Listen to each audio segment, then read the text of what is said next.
League of Legends is constantly evolving.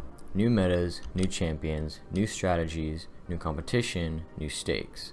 Success often graces the teams or players that grasp these changes quickly. Teams that are slow or stick to old comforts often get left behind.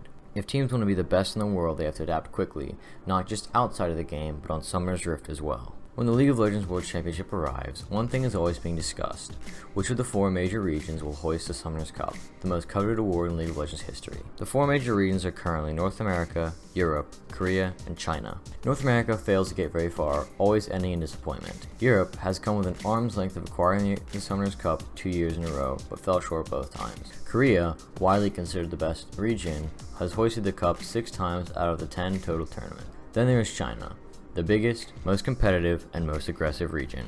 Every year, China produces new world-class teams full of young players with drive looking to improve themselves. All this depth can be attributed to the Chinese servers. China is the most populated country in the world, so there's no surprise that they have more than one League of Legends server in its region. However, the sheer amount of extra servers it has may surprise some. China as an individual region has 29 total servers, each being able to hold 650,000 players. To put that in perspective, the rest of the world only boasts 12 servers. There are 3 notable of all the 29 active servers, these being the beginner server, the Baron server, and the super server. What makes these servers special is that they have no network restriction, meaning anyone in China can join them regardless of their network provider. In addition, each of the 3 servers have special features added onto them to further their difference from standard servers. The beginner server is obvious, it's for newbies. The Baron server is for people who want to grind the game, having faster progression and better rewards. And finally, the Super server, the most competitive server in the world, the proclaimed high elo server.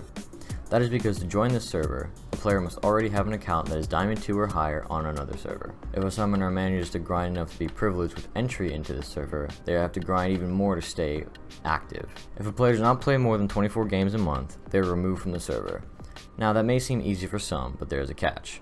If a player is too low ranked after a month, they are also kicked. No 50-game bronze warlords allowed. With all these catches, the Super server has made a name for itself around the world and for outsiders. But these foreigners often don't know about the Ionia server. The 26 standard servers are owned and run by 2 internet providers, China Telecom and China Netcom. Servers are named after places in Runeterra to differentiate them, and similar to the Runeterra lore, the Ionia server is magical in a way. Not how one would think though. This server is different, notably for how amplified the solo queue style is. It is full of smurfs, toxic players, and aggression. Lee Sin has 100% presence, with a heavy focus being banning him. On the rare occasion that the smurf machine makes it through the draft, players as low as gold can and will pull off challenger level Lee Sin mechanics. Level 1 5v5s can also be expected. It is a natural occurrence that happens every other game. Games are always high kill on both sides because all anyone wants to do is fight. The Ionia server is truly a perfect representation of the LPL style, but not everyone agrees with this playstyle. Do you plan on playing Chinese server? No, why would I play on that server? That server is not good. Korea is like 5 times better than Chinese super server. Why would I play there ever? Like what are these like false perceptions that people get? There's nothing to do on that server. You just fight with no thought whatsoever. You just fight. Pro players by nature want to get meaningful practice in their spare time. The Chinese servers being solo queue on steroids means that provides the opposite. Current LPL pros play on the Korean servers because it is the region with the best macro knowledge even in solo queue. The region also has 6 world titles to boast, making it appealing for pros to know that they're playing with the best. But there is still something special about the LPL pros. They are bred in solo queue nightmare games. Aggression and fighting is in their blood. And when that blood boiling playstyle is mixed with the methodical LCK playstyle, the result is truly terrifying. So while they may not currently play in the Chinese servers, the mark left on the LPL pros will never go away. It is this aggressive playstyle that makes China such a special region, but the real fun begins when the whole world comes to play on China's game. As the question posed to Nemesis indicates, when Worlds begins, a very large portion of the professional scene start playing on the server that is hosting the tournament.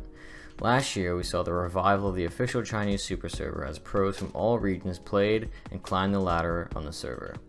Pros such as BlueJAy, BlueJAy, Tactical, Inspired, and many more successfully made it to Challenger during their time. During Worlds, the super server truly does become super. This year was setting up to be another exciting pro player playground in the Chinese super server as the World Championship was being held in China again. However, as of August 24th, Riot Games has announced the 2021 Worlds Championship will be moved to Europe.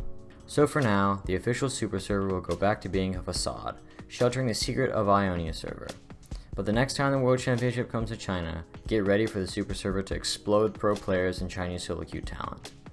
That's when the real fun will begin.